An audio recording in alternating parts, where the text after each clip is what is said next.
നമ്മൾ ഇന്ന് കാണുന്നത് തിരുവണ്ണാമല ഗിരിവല പാതയിലെ കാഴ്ചകളും കാർത്തിക ദീപവുമാണ്. അതുമായി ബന്ധപ്പെട്ട കഥകളും തിരുവണ്ണാമലയിലെ വിശേഷങ്ങൾ. വൃശ്ചിക മാസത്തിലെ കാർത്തിക തിരുവണ്ണാമലയിലെ ഏറ്റവും വലിയ വിശേഷ ദിവസങ്ങളിൽ ഒന്നാണ്. അന്ന് അരുണാചല പർവ്വതത്തെ പ്രദക്ഷിണം വയ്ക്കാനും കാർത്തിക ദീപം കാണാനും ലക്ഷക്കണക്കിന് ആളുകളാണ് വരുന്നത്. അന്നേ ദിവസം മലയടിവാരത്തുള്ള അരുണാചലേശ്വര ക്ഷേത്രത്തിൽ പ്രവേശിക്കുന്നതിന് റെസ്ട്രിക്ഷൻസ് ഉണ്ടായിരുന്നു. മുൻകൂട്ടി പാസ് എടുത്ത 500ഓളം ആളുകളെ മാത്രമേ ഉള്ളിലേക്ക് കടത്തിവിട്ടുള്ളൂ. ഏകദേശം 20 ലക്ഷത്തോളം ആളുകൾ കാർത്തിക ദീപം സാക്ഷിയാവാനും ഗിരിവലം ചെയ്യാനും വന്നിരുന്നു. അത്രയ്ക്ക് പ്രസിദ്ധമാണ് ഈ ക്ഷേത്രം. അരുണാചല പർവ്വതത്തിന് ഏകദേശം 260 കോടി വർഷം പഴക്കമുണ്ടെന്നാണ് വിശ്വസിക്കുന്നത്. കൃതായുഗത്തിൽ അഗ്നിമലയായും, ത്രേതായുഗത്തിൽ മരതകമലയായും, ദ്വാപരയുഗത്തിൽ കനകമലയായും, കലിയുഗത്തിൽ കല്ലുമലയുമായാണ് ഇത് സ്ഥിതി ചെയ്തത്. പഞ്ചഭൂത സ്ഥലങ്ങളിൽ അഗ്നിയെ പ്രതിനിധാനം ചെയ്യുന്ന സ്ഥലമാണ് തിരുവണ്ണാമല അരുണാചലേശ്വര ക്ഷേത്രം.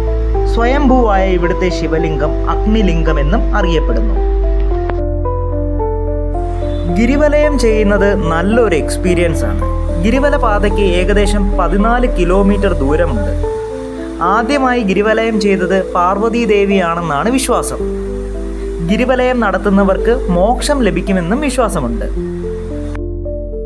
ഗിരിവലയം ചെയ്യുമ്പോൾ അഷ്ടലിംഗ ക്ഷേത്രങ്ങളെ പ്രദക്ഷിണം ചെയ്യുന്നത് വളരെ പ്രസിദ്ധമാണ്. അഗ്നിലിംഗം, യമലിംഗം, നിരുതിലിംഗം, വരുണലിംഗം, വായുലിംഗം, കുബേരലിംഗം, ഈശന്യലിംഗം, ഇന്ദ്രലിംഗം എന്നിവയാണ് അഷ്ടലിംഗ ക്ഷേത്രങ്ങൾ. അതുമാത്രമല്ല, രമണ മഹർഷിയെ പോലുള്ള യോഗ്യവര്യന്മാരുടെ സമാധി മണ്ഡപങ്ങളും ആശ്രമങ്ങളും അങ്ങനെ മറ്റ് ചെറുതും വലുതുമായ പല ക്ഷേത്രങ്ങളും ഗിരിവലയം ചെയ്യുമ്പോൾ ദൃശ്യമാകും. നല്ല ഒരു സ്പിരിച്വൽ എക്സ്പീരിയൻസ് ആണ് ഗിരിവലയം നമുക്ക് തരിക. വൃശ്ചിക മാസത്തിലെ കാർത്തികയ്ക്ക് ഗിരിവലയം ചെയ്യുന്നതിന് പിന്നിൽ 2 കഥകളുണ്ട്. ഒന്ന്, ശിവൻ അഗ്നിയുടെ രൂപത്തിൽ ബ്രഹ്മാവിൻ്റെയും മഹാവിഷ്ണുവിനും മുന്നിൽ പ്രത്യക്ഷപ്പെട്ടത് ഈ കാർത്തിക ദിവസമാണ്. ബ്രഹ്മാവും വിഷ്ണുവും തമ്മിൽ തങ്ങളിൽ ആരാണ് ശ്രേഷ്ഠൻ എന്നതിൽ തർക്കമുണ്ടായി. അവർക്ക് മുന്നിൽ ഭീമാകാരമായ അഗ്നിസ്തംഭമായി ശിവൻ പ്രത്യക്ഷപ്പെടുകയും ശിവന്റെ ഉറവിടം കണ്ടെത്താൻ ആവശ്യപ്പെടുകയും ചെയ്തു. ഉടൻ തന്നെ ബ്രഹ്മാവ് അരയന്ന രൂപമെടുത്ത് ജ്വാലയുടെ മുകൾ ഭാഗത്തേക്കും വിഷ്ണു വരാഹ രൂപമെടുത്ത് ജ്വാലയുടെ അടിത്തട്ടിലേക്കും യാത്രയായി. പക്ഷെ 2 പേർക്കും ശിവന്റെ ഉറവിടം കണ്ടെത്തുന്നതിൽ പരാജയം സംഭവിച്ചു. ശിവൻ ഇൻഫിനിറ്റി ആണെന്നാണ് വിശ്വസിക്കപ്പെടുന്നത്. മറ്റൊരു കഥ പ്രചാരത്തിലുള്ളത്, ഒരിക്കൽ പാർവതി ദേവി തമാശ രൂപേണ ശിവന്റെ കണ്ണുകൾ അടച്ചു. ദേവന്മാർക്ക് ഇതൊരു നിമിഷമാണെങ്കിലും ഭൂമിയെ ഇത് യുഗത്തോളം ഇരുട്ടിലാക്കി. ഇതിന് പ്രായച്ചിത്തമായി ശിവൻ പാർവതിയോട് ഭൂമിയിൽ തപസ് അനുഷ്ഠിക്കാൻ ആവശ്യപ്പെട്ടു.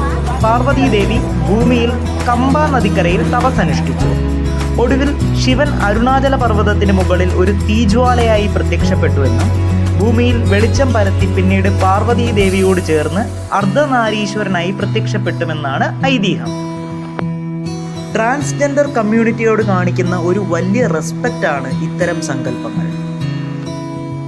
കാർത്തിക ദിവസം അതിരാവിലെ അണ്ണാമലയാർ ശ്രീകോവിലിൽ ഒരു വിളക്ക് കൊളുത്തി അതിലൂടെ 5 ദീപങ്ങൾ കൂടി കത്തിച്ച് പൂജ നടത്തും. പിന്നെ വിളക്കുകൾ ഒന്നിച്ച് അണ്ണാമലയാരുടെ മുന്നിൽ വയ്ക്കുന്നു. ഒന്ന് അനേകമായി തീരുകയും പലരും ഒന്നായി തീരുകയും ചെയ്യുന്നു എന്നതാണ് ഇതിലെ സങ്കല്പം.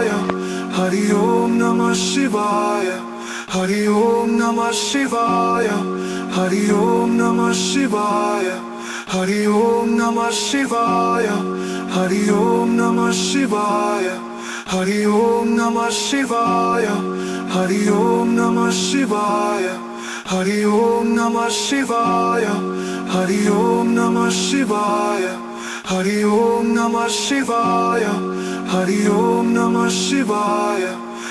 കാർത്തിക ദീപാരാധനയ്ക്ക് വൈകിട്ട് അണ്ണാമലയിൽ മഹാദീപം തെളിക്കും. 2668 അടിയാണ് പർവ്വതത്തിൻ്റെ ഉയരം. വൈകിട്ട് ദീപമണ്ഡപത്തിൽ പഞ്ചമൂർത്തികളെ എഴുന്നള്ളിക്കുന്നു. അവയ്ക്ക് ശേഷം വർഷത്തിൽ ഒരിക്കൽ മാത്രം പ്രദർശിപ്പിക്കുന്ന അർദ്ധനാരീശ്വരം ഉത്സവക്കോലം ദീപമണ്ഡപത്തിൽ കൊണ്ടുവരും. എന്നിട്ട് അതിൻ്റെ മുന്നിൽ ഒരു വലിയ വിളക്ക് കത്തിക്കും. അതേസമയം മലമുകളിൽ മഹാദീപവും തെളിക്കും. ഹരി ഓം നമഃ ശിവായ, ഹരി ഓം നമഃ ശിവായ, ഹരി ഓം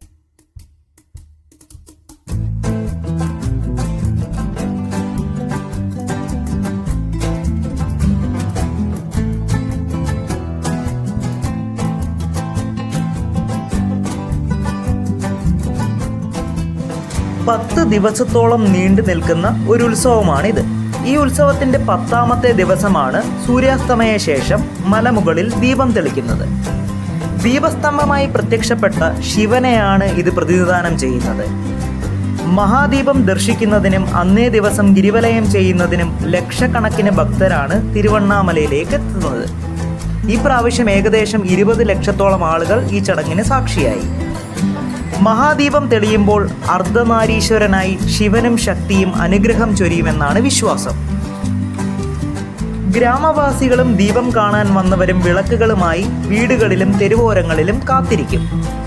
മഹാദീപം തെളിയുമ്പോൾ അവരും വിളക്കുകൾ കത്തിച്ച് ശിവശക്തി അനുഗ്രഹം ചൊരിയുന്ന വേളയിൽ അനുഗ്രഹം നേടി മോക്ഷപ്രാപ്തിയിലെത്തുമെന്നാണ് സങ്കല്പം.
എന്നെ സംബന്ധിച്ച് വളരെ നല്ലൊരു പോസിറ്റീവ് എക്സ്പീരിയൻസ് തന്നെയായിരുന്നു ഗിരിവലയവും കാർത്തിക ദീപദർശനവും.